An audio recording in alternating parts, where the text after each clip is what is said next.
আজকে থাম্বনেল দেখে আপনারা হয়তো বুঝতে পেরেছেন আজকে ভিডিওটা কি বিষয় হতে চলেছে। আজকে আমি কথা বলবো বেশ কিছু শর্ট লেন্থের উপন্যাস নিয়ে। অনেক সময় হয় যে অনেক হেভি কোনো লেখা বা বড় কোনো উপন্যাস পড়ার পরে আমাদের মনে হয় যে একটু যদি ছোটো আকারের কোনো উপন্যাস পড়তে পারতাম তাহলে অনেক বেশি ভালো হতো। তো আজকে সেরকম কিছু সুন্দর সুন্দর উপন্যাসের রেকমেন্ডেশন থাকবে।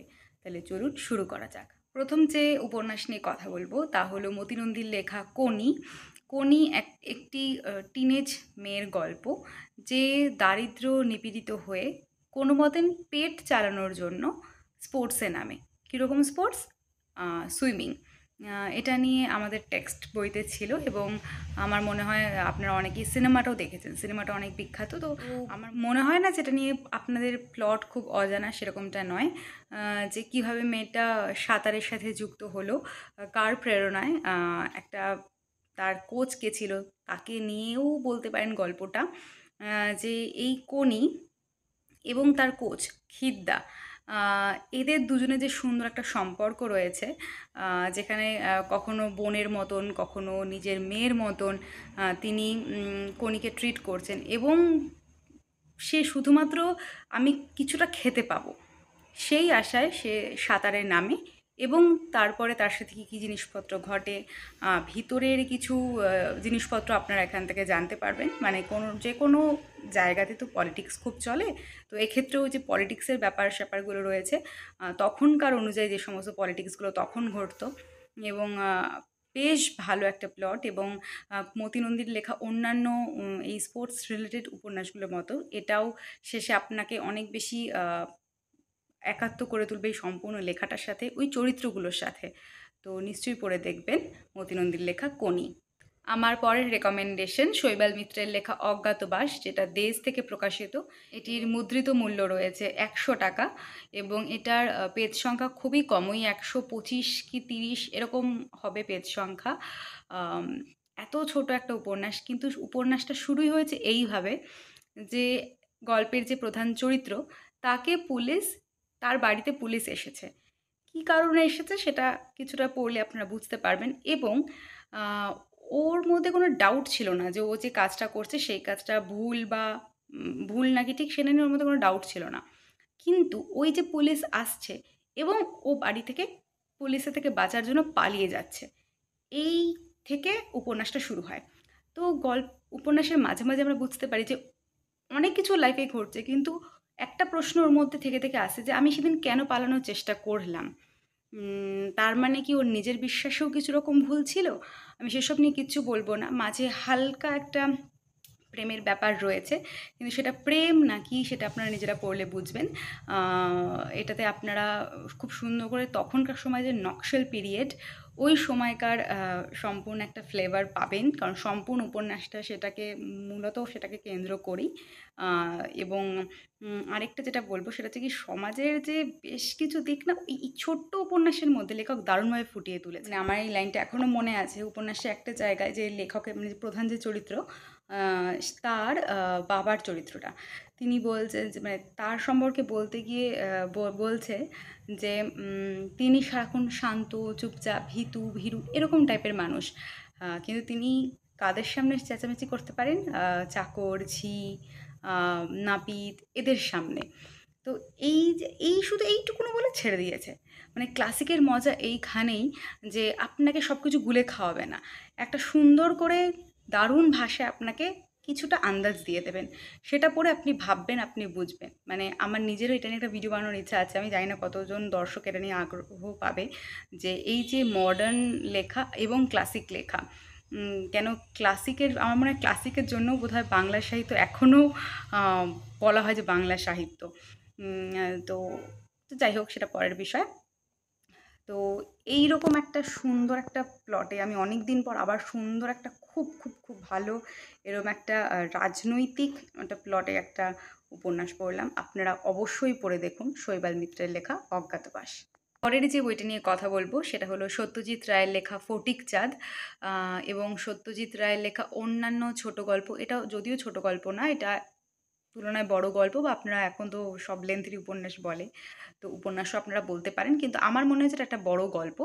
একটি বাচ্চা ছেলে, তার সাথে একটি প্রাপ্তবয়স্ক ছেলে, লোক বলবো না, ছেলে। তো এদের দুজনের কীভাবে আলাপ সেটা আপনারা পড়লেই বুঝতে পারবেন।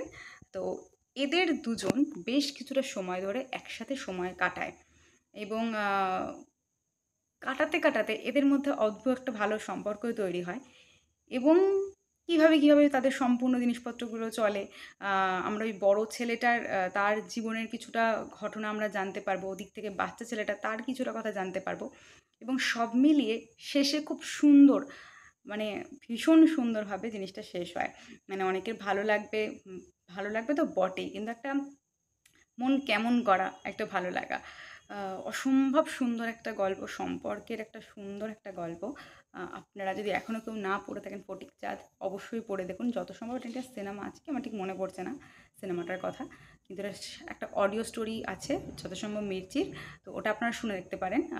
আশা করি আপনাদের খুব ভালো লাগবে। নেক্সট বই রাস্কিন বন্ডের লেখা দ্য ব্লু আমব্রেলা। এটাও একটা ভীষণ ছোট্ট একটা বই, এটা পেপার ব্যাগ এবং পেজগুলো হলুদ হয়ে গেছে। আমি খেয়াল করেছি ইংরেজি পেপার ব্যাগের ক্ষেত্রে জিনিসটা হয়, একদম পেজগুলো হলুদ হয়ে যায়, বেশি একটুখানি বাদামি ছোপ ছোপ মতন পড়ে। আমার এই বইটার ক্ষেত্রেও হয়েছে। এটা আমি যত সম্ভব 2020 সময় কিনেছিলাম, তো এই কয়েক বছরের মধ্যে আমার প্রায় অনেক কটা বইয়েরও পিছনে পেপার ব্যাগের ওরকম অবস্থা হয়ে গেছে। তো যাই হোক না কেন, এই বইটা হচ্ছে একটা বাচ্চা মেয়ের গল্প, যার কাছে অনাকাঙ্ক্ষিতভাবে চলে আসে একটা ছাতা এবং তাদের গ্রামাঞ্চলে ওরকম একটা সুন্দর দেখতে ছাতা একটা বিশাল বড় ব্যাপার।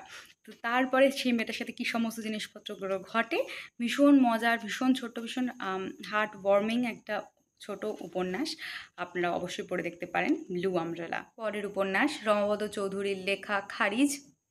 রমাপদ চৌধুরী আমার অত্যন্ত পছন্দের, অত্যন্ত প্রিয় একজন লেখক। তো ওনার একটা ইন্টারভিউ রয়েছে ইউটিউবে অ্যাভেলেবেল, আপনারা দেখে নিতে পারেন সার্চ করে, দারুণ সুন্দর ইন্টারভিউটা। যাই হোক না কেন, ওনার লেখা খারিজ এটা নিয়ে একটা খুব বিখ্যাত সিনেমা আছে, সিনেমাটাও আমার খুব পছন্দের।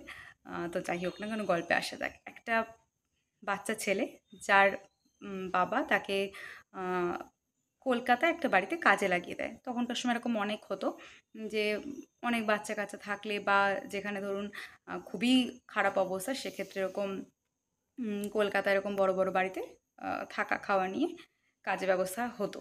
তো সেই রকম একটি বাচ্চা ছেলে এরকম কাজ করতে আসে। তো একটা কারণে পড়লে আপনারা বুঝতে পারবেন, সেই ছেলেটা মারা যায় এবং সেইখান থেকে গল্পের মোড়টা পুরো ঘুরে যায়।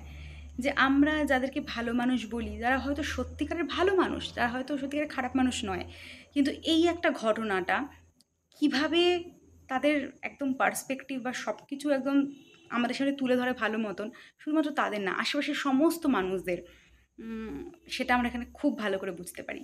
মানে এই সম্পূর্ণ উপন্যাসটা ওই একটা দিনের মধ্যে সুন্দর করে আপনাকে তুলে ধরবে, আপনাকে সম্পূর্ণ গল্পটা আপনাদেরকে বলবে এবং সেখানেই এই যে সমাজে উঁচুতলা নিচুতলা, এই যে শ্রেণীবিভেদ একদম চোখে আঙুল দিয়ে আপনাকে বুঝিয়ে দেবে।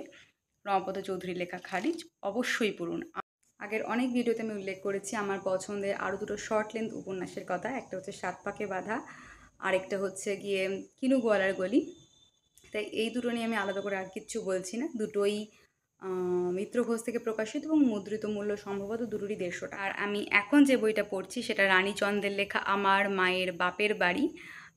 এই বইটা আমি বিশ্বভারতী থেকে কিনেছি এবং বইমেলা থেকে কিনেছি এবং এটাও খুব ছোট্ট উপন্যাস, কিন্তু এই বইটা আমার এখনো সম্পূর্ণ পড়ে দেখা হয়নি, কিন্তু আমি এখনও পর্যন্ত যতটাতে আছি আমার খুব ভালো লাগছে এবং এটা নিয়ে হয়তো আমি পরে আরও সুন্দর করে ডিটেলড একটা রিভিউ করার আমার ইচ্ছে আছে। তো ব্যাস এটুকুনই, বইটা আমার এখন পড়ছি, এটা নিয়ে বিশেষ কোনো কথা আমি আপাতত বলবো না।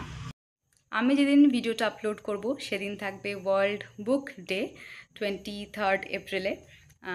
তো আশা করি আপনারা আজকের দিনে বা এর পরের দিনেও সারা বছর ধরে আপনাদের পছন্দ মতন অনেক সুন্দর সুন্দর বই পড়বেন, সে কথা আমাকে জানাতে পারেন আপনারা এখন কে কী বই পড়ছেন।